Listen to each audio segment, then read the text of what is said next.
All right, so the Warriors Den just dropped yesterday, man, and it's a lot of information. I need you guys to pay attention to this first part, especially because you could actually lose your entire account, and it's permanent. We have a lot of things going on. We got revenge changes, we have buffs, nerfs, we got cross progression. We have every single thing that you've been asking for in For Honor. It's finally here. So I'm going to break everything down for you guys in a way that you guys can understand. All right, so I need you guys to pay attention to this part. It's very important. I explicitly made it very clear multiple times that you will only get one chance. If you click too fast, if you do too much clicking, and you don't actually wait and pay attention to what's going on, you're gonna botch your account, and it's gonna take the lowest progression. So if you got a Rep 1 account, your entire For Honor progress is gone. So pay attention. According to this, and I had to watch this a couple times, this is how it works. All of the hero reps, all of the hero stats, the steal, all of that stuff, the boost, all that stuff will carry over to your other accounts. So if you're an Xbox, PlayStation, PC, you move to something else, all of that is going to carry over. You're shared as far as your purchases, your hero skin, the gear, all that's going to be shared as well. As far as the reset is the order progressions. I'm not really sure exactly if that's a big thing to anybody. I don't really care about order. I just care about my outfits and stuff that I worked hard to get, all of them into edition stuff. As long as that stuff is carrying over, I can care less about orders and everything. It is also talking about it's going to take the furthest progression. So if you are working on the campaign, I don't think anybody is in the big 2.5. If you're still working on the campaign or the tutorial, it's going to keep the farthest progression. So if you got it multiple times, it's going to take whichever one has the farthest one. All of your emblems from the latest one is going to carry over. Your renown, most renown is going to be kept over as far as your loadouts and stuff like that. It's going to merge the account skill rating. So if you have a brand new account, and let's say you have like me on my PC, I don't have a whole lot of games on my PC. I have 100% win ratio. That's all going to merge to my Xbox account, which is probably going to put me in a high MMR going into the new update when it happens. So just letting you guys know, if you who have multiple accounts, don't be surprised if you get into some sweat lobbies for the next 2 weeks, 3 weeks. Okay, just make sure you guys are paying attention. They've explicitly made it clear when you are merging your account, you need to watch the prompts. Don't click too fast, because you can actually merge your account with the lowest rep account, and then all of your stuff will actually be only the low rep stuff. Make sure you guys pay attention. Once again, make sure you guys pay attention, because they said if once you mess it up, it's over. There's nothing they can do about it. All right, next up we have is the Nobushi skin. Now the Nobushi skin actually looks really good. I like this skin. I'm not a Nobushi player, but I think I might actually rock this. If the character gets a little bit better, I think I might play this with this character. All right, moving on to the big part right here, we have revenge. Revenge is being changed. So when he kind of gave an explanation, now this is still testing grounds. They said they're still testing. This won't be 100% fully through the game. It's still going to be tested and probably changed and tweaked a little bit later down the road. But the way he explained it, this is more of a comp change, he was saying, and this is more for the higher players. Right now, currently, if you are getting a lot of damage reduction, it's good for you, because you're still getting the same amount of revenge as you would if you were getting full hit. So for example, if someone's doing a combo on you and the combo equates to 50 damage, right, but you're getting a massive amount of damage reduction, you're still gaining that 50 mark of revenge, but they're only doing 10 to 15 damage because of the damage reduction. So they're landing 15 damage, but you're getting half fucking revenge, and that's what they're trying to combat here. Now, in my personal opinion, I see that for comp. For MM, I think you guys might be in trouble. I'm not gonna lie. This is gonna be bad, because we already have players who just completely feed revenge, and now it's going to feed 100% based on what is dealt out. Now, my thing I have a problem with this is you have some feats that boost damage. You have things that reduce defenses and stuff like that. Is that going to stack with feats? Because we're looking at a position where most characters in the game have around 120 health. Trying to get to 100 to get that revenge was what you need. it's gonna be hard because you would have to be full health before the ganking starts, which is most of the time not happening in a 4v4 game mode, if that makes any sense. So if you're going into a Dominion match, most of the time you're ganked. If you look at any of your clips, you've already lost health prior to that. So now these guys are doing 40 damage heavies. They got these buffs and debuffs on and hitting you with feeds and stuff. You might not even be alive to get the revenge in the first place. And that actually explains why a lot of times people have these clips where they're like, where's my revenge? Why didn't I get revenge? Why didn't I get revenge? And this kind of explains why, because in certain situations where that damage reduction really helped you, in other situations it backfires. You know what I'm saying? The way he explained it, I had to watch it a couple times, but for comp I can see it's good. For MM, it's gonna be rough. I'm not gonna lie, it's gonna be rough. We already have a lot of revenge feeders, and then now with this, most guys probably won't even survive to get the revenge. That's how I see it. I could be wrong. We're gonna wait till it play out, as always. Oh yeah, oh yeah, the Shinobi main talking about Shinobi. You know it had to come, man. So I'm actually pretty excited, even though I'm losing something big here. So tier 1, we have the Sickle Cloudburst. Now the Sickle Cloudburst is supposed to be this tier 1. It's going to give you an attack buff, incentivizing you to finish the full 3 strings on the Sickle Rain. Now if you didn't know, if you do the 2 tap on the Sickle Rain for Shinobi and you backflip, you get positive frame advantage, which allows you to swing without being interrupted, and the opponent has to make a guess. They can't just swing out of it, they have to guess. But if you do the 3, they can interrupt you, but on this feat you will be getting an attack buff. I don't think I'll be taking that over Bounty Hunter, because Bounty Hunter is just too strong. Being able to gain health and stamina off of a kill, even with lighting it, it's just way too powerful to pass up on tier 1. I'm not sure about that. Now they brought down Nukabuki and Yamaumba. They brought them down to 2 and 3, and they have completely removed shooting stars. So no more getting shotgun and one-shotted with shooting stars because you got too close. You went for a GB on read. So I am hurt about that. I really am. I'm enjoying my last couple of days of hitting people with these shotguns. So number 2 is the Nukabuki. And you guys know it just gives you infinite stamina pretty much after landing an attack, and you're almost always gonna land with Shinobi. Number 3 is just the synergizing, having that health now on top of that. Now number 4 is where it gets a little crazy. I'm a little interested in this because Cruel Helix. Now you throw 2 waves of shooting stars, dealing damage to everybody around you. Now I think it's 360. If I remember right, hearing around the stream, it is 360 degrees, 2 waves of shuriken. Now I didn't see any animation in there, but the way I imagine it is I'm taking the animation from the execution, and they're gonna throw shuriken waves around him. Now the way they explained it, it should not one-shot you if you're at full health. Now we're all playing Dominion, if we all play 4s, most of the time you're not gonna be full health. If you are not full health, I think you will be deleted. I think you will absolutely be massacred by this feat. So I am very excited to see this in play, and I'm going to be probably running this 100% because there's nothing else to run T4. Now the first hero we have is Berserker. So the tier 1 now is going to be the throw axe. Now this whole thing is for Berserker, is they want the hero to feel that Berserker, maniac, mad swinging, kind of wanting to trade with people more. That's the role that we're going with here. So the first feat is going to be the throwing axe. Now when it lands, it's going to reduce the cooldown for the feat. Now I was thinking before when they first announced it, I was thinking maybe for all the feats, but it's saying just for that feat on the screen. So I'm taking it as literally only that feat will be reduced.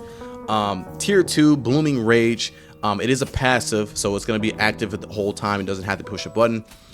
Getting hit will increase damage and movement speed for a short duration. Now, in my eyes, I'm thinking any type of damage. So that could be throwables. It could be like fire flasks.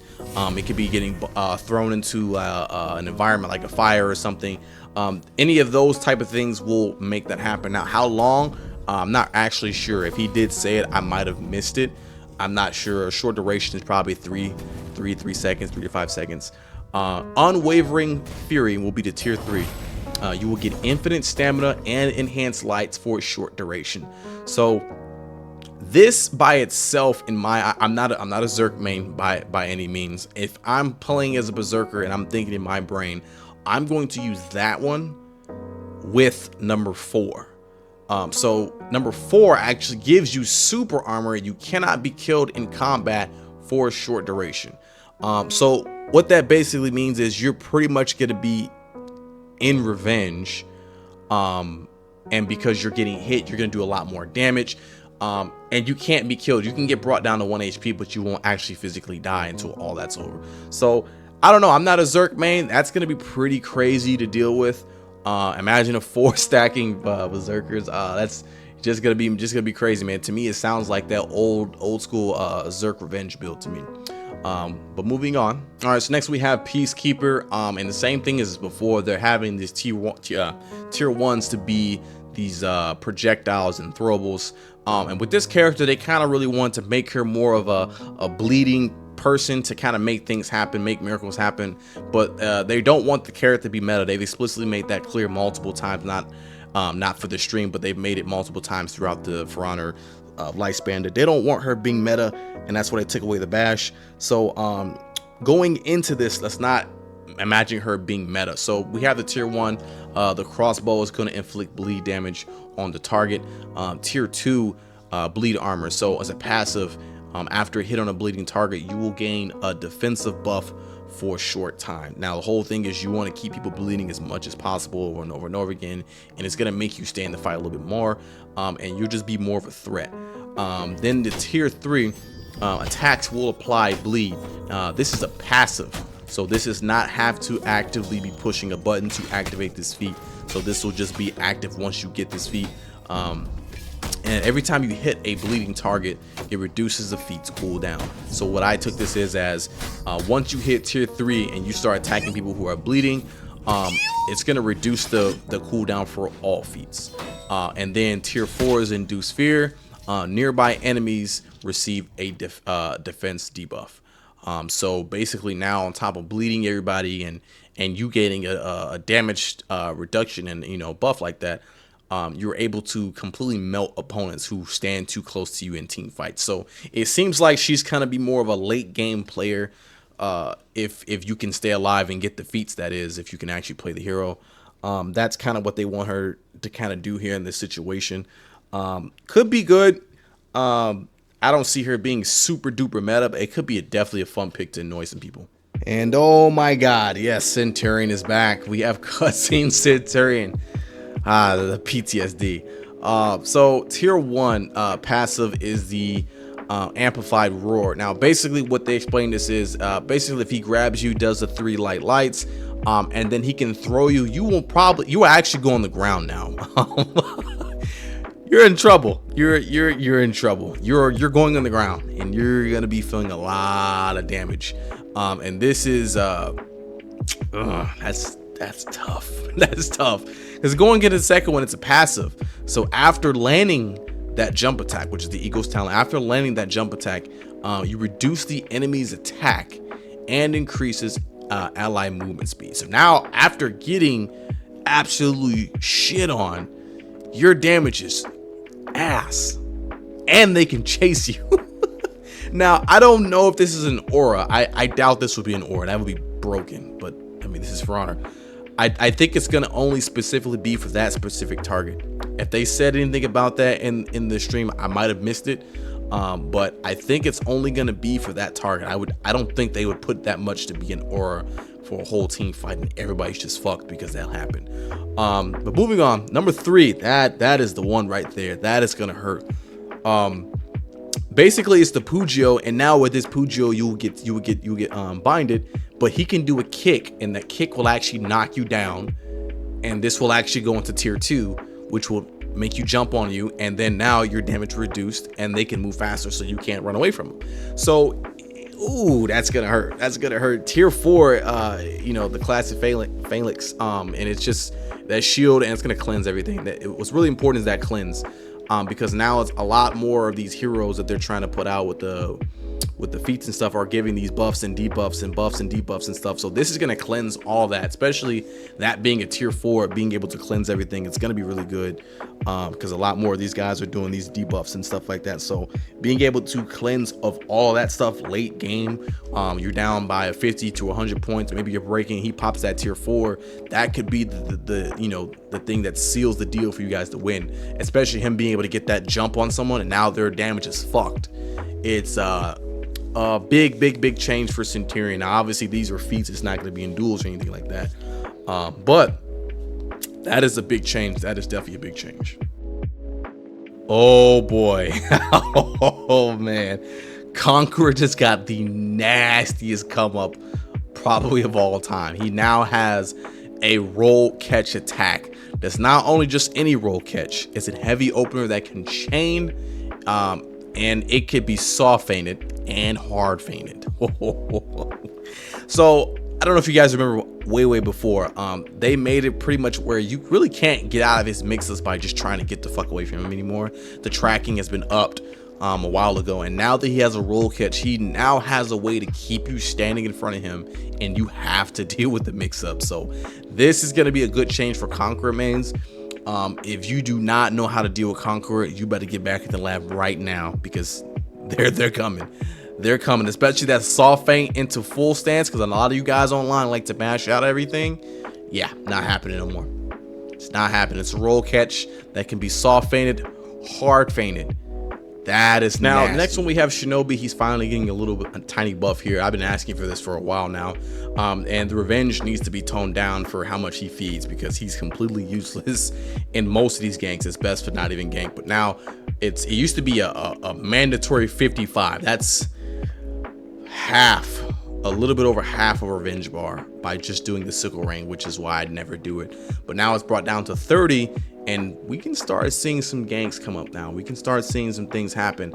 If this hit stun, the way the hit stun is still, you know, how it is right now, if it stays around something like that, we could see some disgusting ganks, because we have an infinite sickle rain gank, and I want to see if I might be able to pull this off full health. So I like this change. Now next we have Gladiator, and basically what they did with this hero is they gave her the pirate treatment. Basically it's making that unblockable, a little bit more unreactable. The Gladiator problem right now is his entire kit is actually reactable. If you're a really high level player or comp player, it's actually very easy to react to him. The toe stab, you can just dodge. The skewer is not that hard to parry. The zone, you know, if you slip up a few times, I mean, it's not that much damage anyway. There's really nothing in his kit to make you have to deal with him.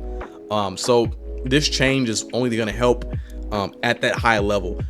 Anywhere below that, you guys really won't notice the change. For the most part, you shouldn't. Most players on the game aren't reacting, they're reading anyway. So this really shouldn't change you in any kind of way. This will only affect you if you're playing against someone who's really good or at the top level. All right, so Shigoki actually got a small buff, and this buff actually is going to help him, I would think, a good amount, because if you guys remember back, they changed the Shigoki way he plays now. So if you dodge and do that bash and you miss, you do not get to follow up. It is no longer a mix up to make someone have to deal with it, and you get to counter stuff like there's no counter plays to that. If you miss that headbutt, it's over. All right, so what they did was, because they're giving up the fact that you can't chain on a missed headbutt, they're going to increase the damage a little bit and bring the stamina cost down just a little bit. Now you can't get a GB punish off of this, so if you dodge the headbutt and he misses, he can't follow up, you do not get a GB. You have to actually punish it with the dodge attack, whether it be a dodge bash, dodge light, dodge heavy, that sort of thing. That's the only way to punish it. If you dodge and try to guard break, he gets to counter guard break. So this kind of offsets it. I do kind of agree with this change. It makes him a little bit more playable. Is it gonna shoot him over the top and make him the greatest hero in the world? No, this just makes him a little bit more safer. He's getting a little bit more out of giving up that ability to not be able to chain on miss. Oh my god, thank god, bro. I fucking hate Aramusha. Like, he now deals 26 damage in all three sides. It's been brought down from 30 and 27. I agree with this change, because he just does too much fucking damage, like entirely too much damage for you to just make a mistake and then there's 30 damage, and then it's just annoying. He's just not fun to fight. I'm sorry. I really do hate fighting Aramusha because most of the time they're just gonna ring the bell spam, try to get a GB, ring the bell spam. I mean, I'm not getting hit with lights every, too much, but it's like every once in a while you get hit with this 30 damage heavy, and don't let them be in a buffing aura or you get debuff, and it's just insane, dude.